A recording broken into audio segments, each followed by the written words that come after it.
Good morning all of students. Welcome to Daffodils online classes. Myself Keshav Sharma, your Hindi teacher from Daffodils School. तो previous video में हमने class 8th के लिए chapter number 1 ध्वनि, इसके लेखक सूर्यकांत त्रिपाठी निराला जी हैं, तो उसका पैराग्राफ कंप्लीट कर दिया था। तो जिन बच्चों ने अभी तक वीडियो लेक्चर नहीं देखे वो जल्दी से जल्दी वीडियो लेक्चरों से जुड़ें, अपने ग्रुप से जुड़ें और वीडियो लेक्चर देखते रहें। जिन बच्चों ने वीडियो लेक्चर देखना शुरू कर दिया है वो इन वीडियो लेक्चर से मिले हुए होमवर्क को अपने नोटबुक में करें एंड इनको अपने कक्षा अध्यापक जो आपके क्लास टीचर हैं उन्हें शेयर भी करें। तो आइए शुरू करते हैं। ध्वनि, जिनके लेखक है सूर्यकांत त्रिपाठी। तो इनका पैराग्राफ नंबर 1 कंप्लीट हो चुका था, आज पैराग्राफ 2 को कंप्लीट करना है। तो शुरू करते हैं, देखते हैं।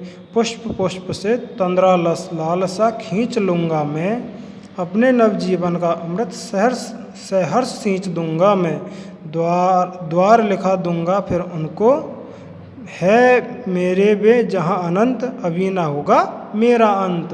तो इन पंक्तियों के माध्यम से कवि क्या कहना चाह रहे हैं, तो आइए पहले इनके कुछ कठिन शब्द हैं उनके समझ लेते हैं, उसके बाद में इनका भावार्थ भी देखेंगे।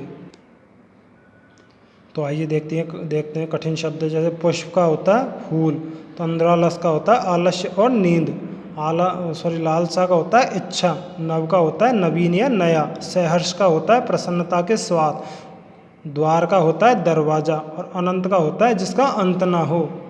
जिसका अंत ना हो वह अनंत कहलाता है। और इसको अनेक शब्दों में एक शब्द का आंसर होता है ईश्वर। ठीक है, तो आइए शुरू करते हैं इसका संदर्भ।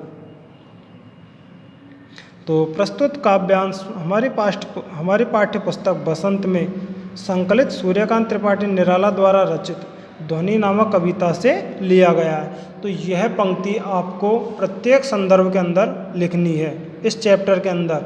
और जैसे दूसरा कोई और चैप्टर लें तो उसमें आपको आपकी पाठ्य पुस्तक का नाम, जैसे पाठ्य पुस्तक का नाम है बसंत और जिसके लेखक है, जैसे पाठ्य पुस्तक में संकलित जैसे इसके लेखक है सूर्यकांत त्रिपाठी निराला, तो अगले चैप्टर जो भी कोई भी चैप्टर हो उसके लेखक का नाम, मतलब कि अगला जो कोई भी संदर्भ लिखना हो आपको, तो उसमें आपको आपके पाठ्य पुस्तक का नाम और आपके लेखक का नाम और उस कविता या उस गद्यांश के उस पाठ का नाम भी आपको लिखना होता है। ठीक है, और फिर उसके बाद में आपको उन पंक्तियों में जो भी बातें कही गई है उनको बहुत शॉर्ट तरीके से कह देना है। ठीक है, लिख देना है इसके अंतर्गत।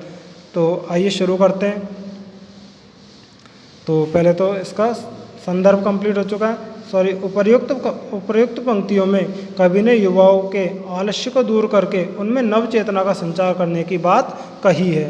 तो इसमें कवि ने क्या बात कही है कि जो आलस्य में डूबे हुए जो युवा हैं, आलस्य में डूबे हुए युवा है, उनको आलस्य को दूर करके और उनमें नव चेतना के संचार करने की बात इस कविता के अंतर्गत कही है। ठीक है, तो आइए इसकी व्याख्या देखते हैं। कवि कहता है कि जैसे बसंत बंद कलियों से आलस्य खींचकर उन्हें खोल देती है, जिस प्रकार बसंत के आने पर कलियां खिल उठती हैं। ठीक है, तो उनमें आलस्य भरा रहता है तो उनको आलस्य को खींच के उन्हें खिला देती है और उनमें अपना अमृत रस डालकर नवजीवन का संचार करते हैं।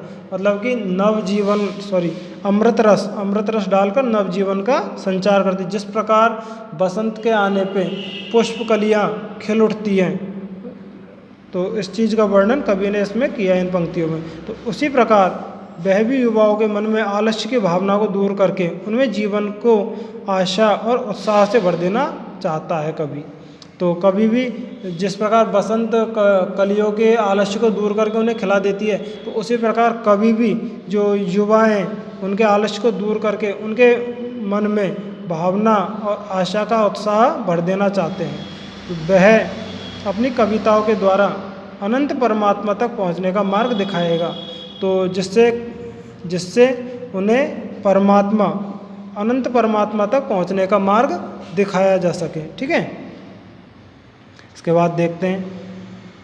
उसे पूरा विश्वास है कि वह अभी बहुत समय तक अपनी रचनाओं से समाज का मार्गदर्शन करता रहेगा। तो कवि को विश्वास है कि वह अपनी कविताओं से वह अपनी कविताओं से, अपनी रचनाओं से समाज का मार्गदर्शन करता रहेगा। मार्गदर्शन का अर्थ होता है मार्ग प्रशस्त करना, मार्ग दिखाना। तो वह युवाओं को, जो भाई अभी तक जितने युवा हैं उन्हें मार्ग दिखा के, मार्ग में मार्गदर्शन करके आगे जो नए युवा आएंगे उन्हें भी उसी प्रकार के मार्ग की ओर प्रशस्त करेगा, उन्हें भी वही मार्ग दिखाएगा। तो कवि कह रहा है कि वह अपनी रचनाओं से समाज का मार्गदर्शन करता रहेगा। तो ये आपका पैराग्राफ है कंप्लीट हो चुका है। आइए कुछ इनके प्रश्नोत्तर हैं, इन्हें भी देख लेते। तो पुष्प का उदाहरण कवि ने किसके लिए और क्यों दिया है? तो पुष्प का उदाहरण कवि ने किसके लिए दिया है? पुष्प का उदाहरण कवि ने आलस में और अपने मार्ग से भटके हुए युवाओं के लिए दिया है। कवि उन्हें जगाकर उनमें आशा और उत्साह का संचार करना चाहता है। ठीक है। अगला प्रश्न आपका, अपने नवजीवन का अमृत कवि ने किसे कहा है? तो कवि ने अपने नवजीवन का अमृत कवि ने अपने नवजीवन का अमृत कवि ने अपने कवित्व और कविता से ओजस्वी विषयों को कहा है, जिसके माध्यम से युवाओं को प्रेरित करना चाहता है और उन्हें उज्जवल भविष्य की ओर अग्रसर करना चाहता है। ठीक है। अगला है आपका, द्वार दिखा दूंगा से कवि का क्या आशय है? तो द्वार दिखा दूंगा से कवि का आशय है कि द्वार दिखाने से कवि का आशय है कि सुपथ से या जिस पर चलकर युवा अपने उद्देश्य को प्राप्त कर सके, ऐसे जीवन को सार्थक बना सके, अपने जीवन को वो सार्थक भी बना सके। तो ऐसा मार्ग दिखाने की कवि ने उनको प्रेरणा दी है। अगला प्रश्न आपका, अभी न होगा मेरा अंत कवि का यह कथन कि उसकी किस विशेषता का परिचय कराता है? तो अभी ना होगा मेरा अंत किस बात से कवि का परिचय करा रहा है? तो आइए देखते हैं। इस कथन से ज्ञात होता है कि कवि में आत्मविश्वास और परोपकार की भावनाएं हमेशा रही है और हमेशा रहेगी। तो इसके बारे में कवि ने बताया है कि अभी ना होगा मेरा अंत। तो इस पंक्ति के माध्यम से कह रहा है कि वह परोपकारी है और आत्मविश्वास है, ऐसी भावनाओं से वह परिपूर्ण है। तो ये कुछ प्रश्नोत्तर थे, आपके अच्छे से समझने में भी आए होंगे। कोई प्रॉब्लम आपको महसूस होती है तो आप संबंधित अध्यापक से कांटेक्ट कर सकते हैं।